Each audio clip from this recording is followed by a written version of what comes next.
Joel Embiid might have the worst injury luck of anybody in the NBA, this time being ruled out of tonight's game versus the Pacers after suffering an injury to the right side of his face or potentially the eye on this play due to this inadvertent left forearm. Welcome back, everybody. I'm Dr. Brian Sutterer, and the goal in this channel is to teach you about the medical side of the sports world. And Embiid is probably getting up there in terms of number of injuries of any professional athlete that we've covered, and he's just gotten back after dealing with all these issues in his knee. We can see he still is wearing this massive bulky brace down on that left leg.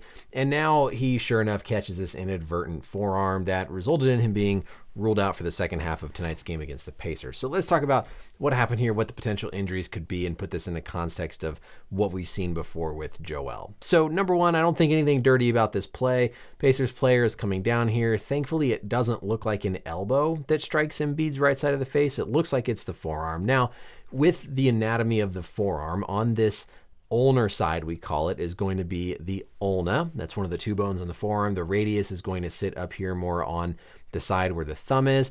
And there's really not all that much muscle protection covering that hard bone. So if you feel on the backside of your own elbow, this point is going to be the olecranon process. That's part of the ulna. Obviously very firm, very hard if you get hit with that. But then as you trace down along that ulnar shaft, you can really feel it the whole way down. And so you don't have as much padding as you do on, say, this front or volar side of the forearm compared to what you would have there on that ulnar side. And so even though it's the forearm and not the elbow, still a decent amount of potential bone directing right into the right side of Embiid's face. As we see Embiid down on the floor here, he clearly seems to be bothered with potentially that right eye. Medical staff examining the right side of his face. And then here we can see further Embiid is kind of gesturing to potentially that right zygomatic process, kind of the cheekbone.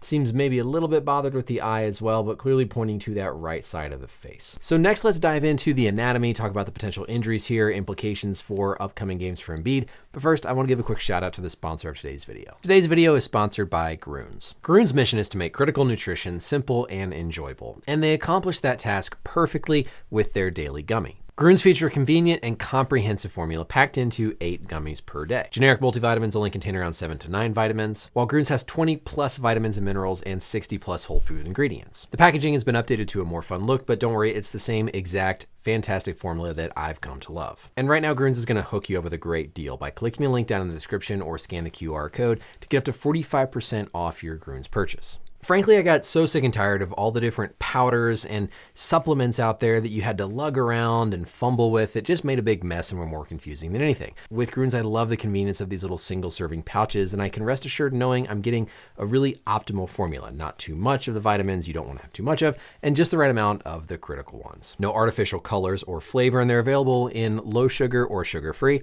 And frankly, they taste like I'm eating my 2-year-old son's fruit snacks. They're that delicious. So take advantage of the convenience and comprehensive nutrition of Grüns today. Again, click the link down below or scan the QR code to get up to 45% off your order. Thank you again to Grüns for sponsoring today's video, and let's get back to our learning. So let's go now to our biodigital anatomy tool and talk about the anatomy, the underlying structures that could be injured here and might need evaluation with what we've heard about seeking further evaluation.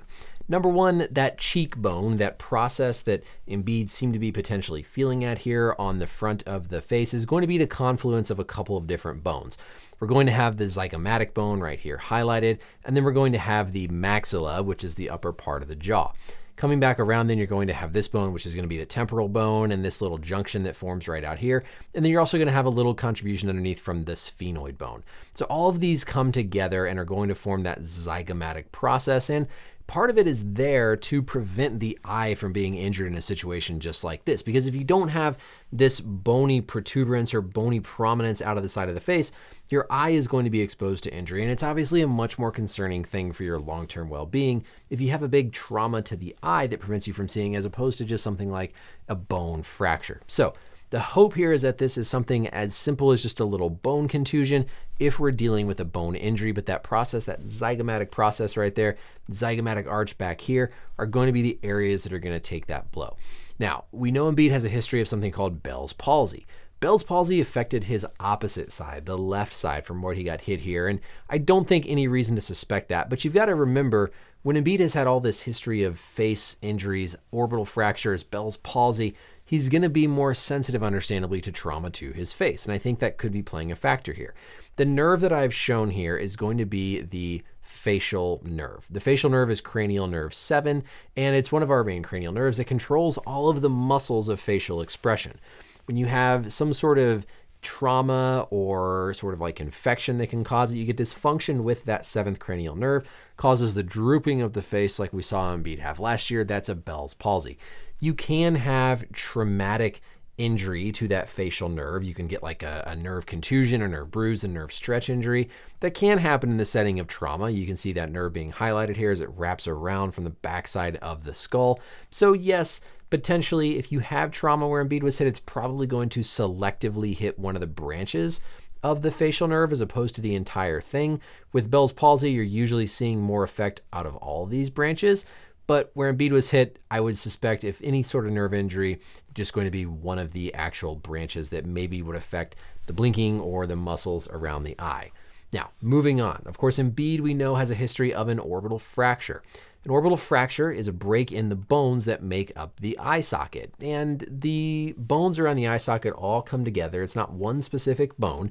It's going to be, remember, part of that zygomatic bone. It's going to be part of that maxilla. You're going to have the ethmoid bone, the lacrimal bone sitting back in here, the frontal bone, the sphenoid in the backside. And so any of those bones, if we hide the eye here, can ultimately be injured if you have an orbital fracture. Any of those little bones, that socket, can be called an orbital fracture. And again, Embiid had one on that right side in the past, and so he's again going to be more potentially sensitive to that type of injury. Now, the bone itself being fractured is typically not a big concern and something that's just like a forearm to the eye. What you worry about is any resulting injury to the eye itself. The bone can be fractured in a way where the little muscles that control the eye movements can become trapped. And so one of the things they're going to do with Embiid is make sure that his eyes are tracking and moving appropriately. If when the medical staff is doing their evaluation, one of his eyes is not moving up or down appropriately, that can contribute to double vision or diplopia and conclude the medical staff that there could be an orbital fracture.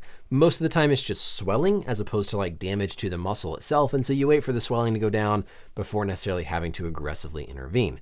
If we're dealing with an orbital fracture, again, something that typically you're not having to miss a ton of time, you can come back with a mask with some protection, but Embiid's prior history might make him less likely to want to push things with everything that he's been through.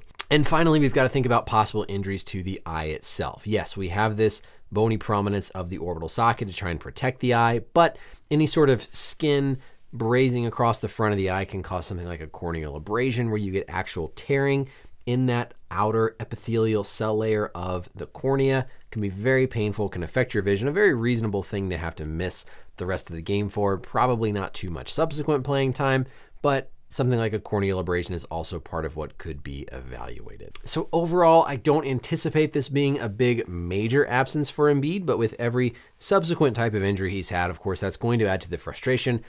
You cannot call him soft in this situation because, frankly, we don't know. There could be a fracture. There could be a serious corneal abrasion. He's not soft here. This has nothing to do with that. Please go easy on him. This is just really bad luck in the timing of him trying to come back from a previous injury. But again, would be surprised if this is something big and long. Might affect him missing a handful of games here, especially if the knee might be more flared up. But shouldn't be a big thing for the rest of the season unless we find out something unusual. Thank you as always for watching the video, everybody. Again, thank you to Grunes for sponsoring this video. Click the link in the description or scan the QR code to get up to 45% off your order.